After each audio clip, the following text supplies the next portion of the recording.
মানে 500 গ্রাম দুধটাকে শুকিয়ে আমি ঘন করে নিয়েছি। ঘনর মধ্যে এখানে আমি একটু কর্নফ্লাওয়ার অ্যাড করেছি যাতে আরও ভালো ঘন হওয়ার জন্য।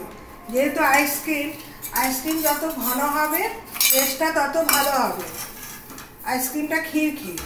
এর সঙ্গে আমি কি করছি, চিনি অ্যাড করছি, কারণ চিনি থেকে জল বেরোবে। এটাকে আরও ভালো করে ফুটাতে হবে যাতে নিচে পোড়া না লাগে। যত করছি দেখো কি সুন্দর ঘন হয়ে, দেখেছো? টেস্ট হবে, ক্ষীর টাইপের আইসক্রিমটা বেশি ভালো লাগে। এর মধ্যে আমি আইসক্রিমের বোলটাকে রেডি করে রেখে দিয়েছি। এর মধ্যে এই বাটির মধ্যে গুলে নিচ্ছি।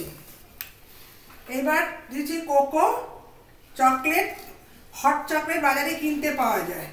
এর মধ্যে আমি 2 চামচ হট চকলেট, এখন কেউ চকোবার বলে, কেউ হট চকলেটও বলে। দেখো দানা দানা থাকবে, চকলেটের ফ্লেভার হচ্ছে সুন্দর, আইসক্রিমে করার জন্য হয়ে যাবে। তখন এর মধ্যে একটু সিরাম দিচ্ছি, সিরামটা দিচ্ছি মানে এটা হট চকলেটও একদম চকলেট ফ্লেভারে আমি এটা করে নিচ্ছি।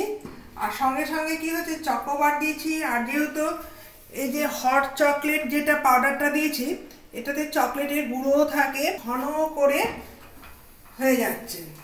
আর বেশি ঘন করা দরকার নেই। এইবার ফ্রিজে ঠান্ডা করে বাটির মধ্যে বসাবো। আমার হট চকলেটে ঢালা যাবে না। আমাদের বাজারে এখন জিনিসপত্রের দাম, এগুলিকে সব রেডি করে রেখে দিতে হবে। এখন যদি গরম গরম অবস্থা দিই গলে যেতে পারে।